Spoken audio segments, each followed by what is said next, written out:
नाग कन्याओं ने पूछा कि पूर्व में हम चारों अर्थात तीनों सखियों और परी मलालय ने किस प्रकार आपकी पूजा की थी। तब महादेव ने रत्नावली के कपोती वाले जन्म की कथा में त्रिलोचनेश्वर मंदिर में रहने और पुनर्जन्म तक की कथा कह सुनाई। महादेव बोले कि अब इस पद्मी नाग की पुत्री प्रभावती और त्रिशिख नाग की पुत्री कलावती के पूर्व जन्म की कथा भी कहता हूं।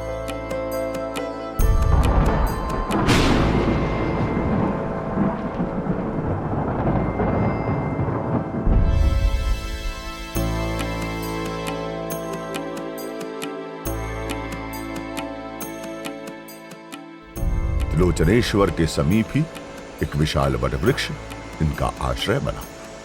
वे वानरी वहीं विष्णुदेह तीर्थ में जल क्रीड़ा करती और वहीं जल पीती थी। वानर स्वभाव के कारण उनकी सहज ही प्रदक्षिणा भी हो जाती थी। वे अनेक बार लिंग दर्शन करती और वटवृक्ष पर निवास करती रहती। फिर एक बार योगी के वेश में रहने वाला कोई उनको पकड़कर ले गया और भिक्षा मांगने हेतु उन्हें प्रशिक्षित किया। महादेव बोले कि कालक्रम से मृत होकर वही दोनों वानरी अब तुम प्रभावती और कलावती के रूप में जन्मी हैं। वेदादि शास्त्रों में और सिद्धांतों को जब आप देखेंगे तो उसमें दो पक्ष मिलेंगे। एक होता है प्रारब्ध और एक होता है कर्म। कर्म और प्रारब्ध दो वस्तुएं जो होती हैं वो पुनर्जन्म का कारण होती हैं। जैसे हम कर्म करेंगे वैसा ही प्रारब्ध हमारा बन जाता है। तो उसी परिप्रेक्ष्य में भगवान जो गीता के अंदर कर्म की बात कर रहे हैं वो वर्तमान का कर्म है, वो उसको सुधारने की बात कर रहे हैं। और जो कर्म प्रारब्ध बन जाएगा वही गरुड़ पुराण और इतिहास आदि शास्त्रों में पाप रूप से भी मिलता है, पुण्य रूप से भी मिलता है। और इसका सीधा उदाहरण हमारे आसपास के पशु पक्षी, जलचर, भूचर, नभचर, जिसको संस्कृत वाङ्मय में स्वेदज, उद्भिज, अंडज, जरायुज, इन योनियों में कहा गया है। इसी प्रकार में एक योनि होती है जो है वानर की योनि। तो प्रत्येक योनि जब हम प्राप्त करते हैं तो उसमें या तो हमें पाप के आधार पर या पुण्य के आधार पर वो प्राप्त होती है, क्योंकि ये वानर की योनि है। इसमें ज्ञान तो होता है। धर्म सम्राट स्वामी करपात्री जी महाराज एक श्लोक कहा करते थे, मतयो यत्र गच्छन्ति तत्र गच्छन्ति ते वानरः, शास्त्रो यत्र गच्छन्ति तत्र गच्छन्ति ते नरः। जो बुद्धि, मन, इंद्रियां आपसे करवाएं और आप उसको करते जाएं तो आप वानर हैं। और शास्त्र, सिद्धांत, विवेक से जो प्राप्त हो वही मनुष्य करता है। तो जो वानर की योनि है वो किन कर्मों से मनुष्य को प्राप्त होती है, ये गरुड़ पुराण के खंडों में ये ऐसा दिया हुआ है कि फल की चोरी अथवा पुष्प की चोरी ये करने से अगले जन्म में हमको वानर की योनि प्राप्त होती है। और गुरु द्रव्यहर्ता, ब्राह्मण द्रव्यहर्ता, आचार्य द्रव्यहर्ता, इनको भी जो है वानर की योनि प्राप्त होती है। उसी के प्रभाव से जो कर्म और कृत्य वानर करते हैं वो हम सबको दृश्यमान होते हैं। उनमें विवेक तो होता है लेकिन मन की और इंद्रियों के संगत में वो कार्य को करते हैं। महादेव बोले कि जो नारायण था वही अगले जन्म में कपोत बना था और जो इस जन्म में तुम तीनों का पति होगा। वहां सुख पाकर तुम लोग अवंती में जाकर मुक्त होगे। अवंती में किया हुआ पुण्य मोक्ष देता है। त्रिलोकी में अवंती श्रेष्ठ है, उससे अधिक ओमकार लिंग श्रेष्ठ है और उनसे भी अधिक त्रिलोचनेश्वर की महिमा है। इसलिए तुम त्रिलोचनेश्वर की पूजा करो। इतना कहकर महादेव देवालय में स्थित लिंग के भीतर प्रवेश कर गए। महादेव ने जब नाग कन्याओं को वरदान दिया तो कहा कि तुम्हारा मोक्ष अवंती में जाकर होगा। अवंती की गिनती वैसे भी 7 मोक्षदायक पुरियों में होती है। यहाँ कालों के काल महाकाल का वास है। ये महाकाल कालांतक है। काल के अंत का एक अर्थ मृत्यु का अंत होना भी है, अर्थात जीवन मरण के चक्र से मुक्त होना भी हुआ, जिसे हम मोक्ष के नाम से समझते हैं। यहाँ काल यदि समय का वाचक भी माना जाए तो जिसका मोक्ष होता है उसके लिए तो फिर समय भी स्थायी रूप से थम जाता है। महादेव का यह कहना कि अवंती में किया हुआ पुण्य मोक्ष देता है, वह यहाँ इस तीर्थ का वैशिष्ट्य बताता है। अन्य तीर्थों की यात्रा में भक्ति और श्रद्धा तो बहुत दिखती है, मनोकामनाओं की इच्छा या पूर्ति भी भरपूर दिखाई देती है, लेकिन हर प्रकार के भय को हरने में, अकाल मृत्यु को काटने में, विपरीत चल रहे काल को पलटने में महाकाल के प्रति जो विश्वास है वैसा किसी और तीर्थ में प्रायः नहीं दिखता। फिर महादेव का त्रिलोकी में अवंती को श्रेष्ठ बताना यह भी सहज ही समझा जा सकता है, लेकिन एक तो उज्जैन कालगणना का केंद्र है, ऊपर से मृत्युलोक में महाकाल की महिमा सर्वाधिक है। उसमें भी त्रिलोकी के 3 लिंगों में महाकाल श्रेष्ठ सिद्ध होते हैं, क्योंकि मनुष्य न तो आकाश में जाकर तारक लिंग के दर्शन कर सकता है और न ही पाताल में पहुंचकर हाटकेश्वर के, लेकिन इसी त्रिलोचनेश्वर की कथा बता रही है कि आकाश के गंधर्व और पाताल की नाग कन्याएं उज्जैनी दर्शन को जरूर आ रहे हैं। तीनों लोकों के निवासियों के लिए महाकाल सुलभ हैं, इसलिए उनकी पूरी अवंती त्रिलोकी में श्रेष्ठ कही गई है। तीनों कन्याएं वरदान प्राप्त करके घर लौटी और अपने पिता को सब संवाद कह सुनाया। एक समय नाग और गंधर्व दोनों ही विरज क्षेत्र वाले त्रिलोचनेश्वर के दर्शन को आए। वहां उन सब का मिलना हुआ। काशी खंड के अनुसार यह वैशाख मास में महायात्रा पर्व के समय की घटना है। महादेव के वर के प्रभाव से तीनों नाग कन्याओं का परिमलालय गंधर्व से विवाह हो गया। गंधर्व लोक में सुख भोग कर चारों अवंती में त्रिलोचनेश्वर के दर्शन हेतु आए और गायन वादन आदि से अर्चना करके उस लिंग में ही समाहित हो गए। ये जो त्रिलोचनेश्वर की कथा है, यहाँ पर हमें त्रिलोचनेश्वर के 3 स्थान दिखाई दे रहे हैं।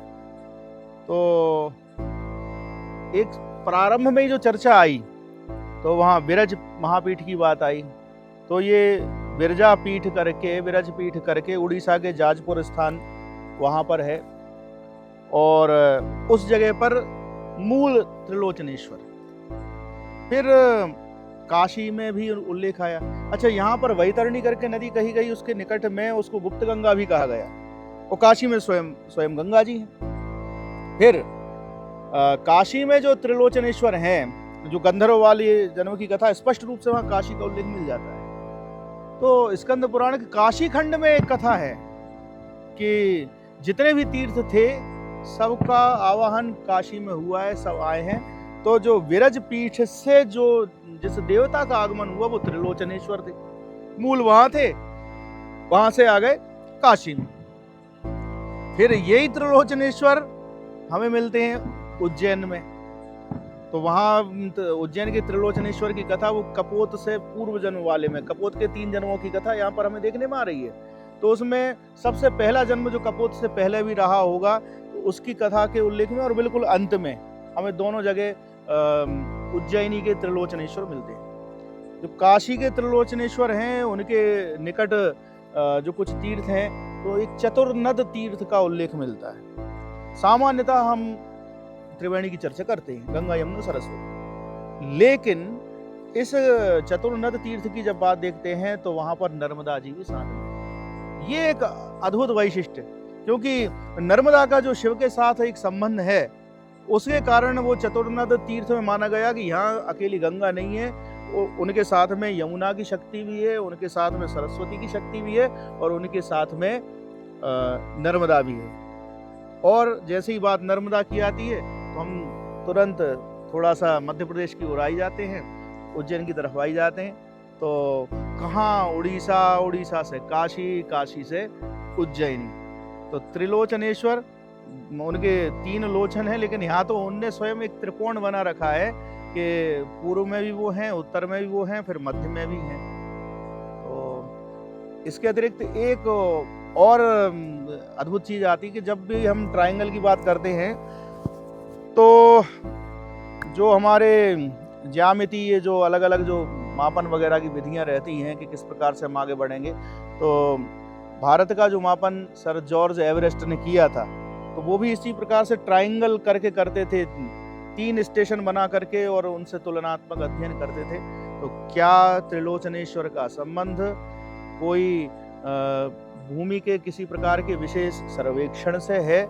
यह भी एक दृष्टिकोण हो सकता है, क्योंकि इधर पश्चिम में पूर्व में लिया, उधर उत्तर में लिया, और उज्जैनी जो कि कालगणना का केंद्र है, सेंटर है, और इसका ज्यादा महत्व, इसका सबसे पहले भी चर्चा, सबसे बाद में भी इसकी चर्चा। तो ये एक अद्भुत चर्चा त्रिलोचनेश्वर की कथा। अवंती खंड और काशी खंड दोनों के अनुसार कलयुग में देवताओं ने त्रिलोचनेश्वर की महिमा छुपा रखी है, अर्थात अन्य युगों में त्रिलोचन तीर्थ की विशेष महिमा रही होगी।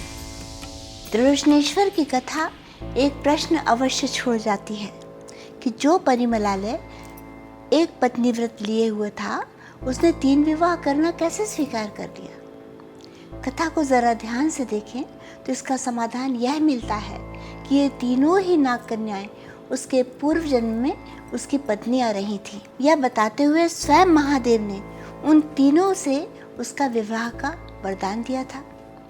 कन्याओं ने यह बात अपने घरों में ही बताई है। निश्चय ही महादेव के वरदान वाली बात परिमलालय तक भी पहुंची ही होगी। जब स्वयं महादेव ही घोषणा कर रहे हैं तो फिर उस परम शिव भक्त को अब और कुछ विचार करने की आवश्यकता ही बची क्यों? और महादेव की आज्ञा को शिरोधार्य करके उसने इन तीनों से विवाह करना स्वीकार कर लिया होगा। दूसरी बात यह है कि रत्नावली और उसकी दोनों सखियों में ऐसी घनिष्ठ मित्रता थी कि वे व्रताचरण तक एक साथ करती थी। अन्य कार्य फिर साथ साथ करना उनके लिए बहुत सहज था। उनके संबंध को शरीर, कांति और छाया के समान परस्पर जुड़ा हुआ ही बताया गया है। इसलिए उनमें परस्पर मन भेद न होने पर भी सौतन वाला भाव बनने की संभावना थी ही नहीं। इसलिए यदि सौतिया डाह में पति उलझ कर रह जाए और भक्ति में विघ्न पड़े, ऐसा कोई भय मन में होने से यदि परिमलालय ने एक पत्नी व्रत लिया होगा तो भक्त और परस्पर घनिष्ठ मित्रता वाली स्त्रियों के पत्नी रूप में मिलने से उसका वह डर भी दूर हुआ होगा। पति भी तीर्थ सेवी और पत्नियां भी वैसी ही तीर्थ सेवी। तो सदा तीर्थ यात्रा और भक्ति में समय व्यतीत होने से भोग वृत्ति पर भी अंकुश बना रहेगा। यह भी परिमलालय ने जान लिया होगा। उसके एक पत्नी व्रत का मुख्य कारण तो परिस्त्री से दूर रहना ही था। वह सोचता भी था कि अनेक स्त्रियां होने पर बढ़ती हुई भोग वृत्ति चारित्रिक पतन की ओर ले जा सकती है, पर यहाँ तो पत्नियां ही परम भक्ति मिल गई। जब पूरा परिवार ही भक्ति में डूबा रहेगा तो इंद्रियों का ऐसे व्यक्ति को चारित्रिक पतन की ओर मोड़ना लगभग असंभव ही होगा। त्रिलोचनेश्वर जिस कल्प के ज्योतिर्लिंग रहे होंगे, वह कल्प काशी और अवंती के उत्कर्ष और संबंध को समर्पित रहा होगा। यह कथा उस कल्प में महादेव के भक्त के विस्तार को बताती है। काशी और अवंती के त्रिलोचनेश्वर मंदिर की कैसी प्रसिद्धि उस कल्प में थी, जो कि गंधर्वलोक और नागलोक से भी भक्त वहां दर्शन के लिए आते थे। महादेव के भव्य मंदिर में दर्शनार्थियों की कितनी भीड़ आती होगी कि वहां गिरे हुए अन्न के दानों से कपोत दंपति का पालन पोषण सहज ही होता रहा। उन्हें कहीं और जाने की आवश्यकता ही न रही। इसका एक संकेत उस कल्प में शिवालयों और देव स्थानों में अन्नदान की परंपरा की ओर भी है। यह कथा उस कल्प के उन्नत वास्तुशास्त्र को भी बताती है। न केवल प्रासाद अपितु दुर्ग का उल्लेख भी इसका प्रत्यक्ष प्रमाण है। उस कल्प में पक्षी शास्त्र तथा उड्डयन कला भी उन्नत रही होगी, तभी पक्षियों की 8 गतियों का उल्लेख हुआ है। गंधर्व पुत्र का परिमलालय अर्थात सुगंधि का भंडार इस अर्थ का नाम उस कल्प में गंध युक्ति के प्रचार की ओर ध्यान आकृष्ट करता है। त्रिलोचनेश्वर महादेव संप्रति उज्जैन के नामदारपुरा क्षेत्र में स्थित है। ग्रंथ में तो उनके स्थान का सीधा उल्लेख नहीं है, किंतु वानरियों वाली कथा में उनकी विष्णुदेह तीर्थ में होने वाली जल क्रीड़ा मंदिर के निकट स्थित पुरुषोत्तम सागर को स्पष्ट कर देती है। त्रिलोचनेश्वर महादेव का मंदिर मंडप रहित है। पूर्वाभिमुख देवालय में उत्तराभिमुख छत्राकृति लिंग स्थापित है। जलाधारी पोल है। मंदिर के द्वार पर सम्मुख खड़े नंदी के अतिरिक्त अन्य सभी प्रतिमाएं नवीन है। त्रिलोचनेश्वर की यात्रा को यहीं विराम। हमारी अगली यात्रा उन वीरेश्वर की है जो कुल की वृद्धि करने वाले हैं। वीरेश्वर के द्वार पर पुनः भेंट करते हैं।